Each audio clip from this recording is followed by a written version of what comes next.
Do you take product photos with your iPhone?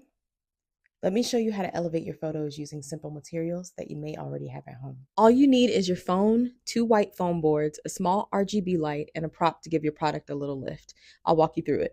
So I'm centering my product. This is the Mix Bar perfume. This is not a paid advertisement. This is a passion project.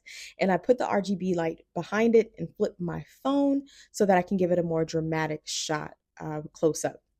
So I'm taking a few shots using my iPhone, bringing it into the settings and making some adjustments to the color and straightening out the photo. I'm going in to see what I want to do and what I want to do with the color and how to make that a little bit more clear using CapCut for an effect. Want it to have that luxury high end look, so I'm taking all of those other things down and just giving it a bit of a glow. This proves that you can take high-end photos with your phone. Easy, affordable, and professional-looking photos right from your phone. Don't forget to follow the Creator Lab for more tips and tricks to elevate your business visuals.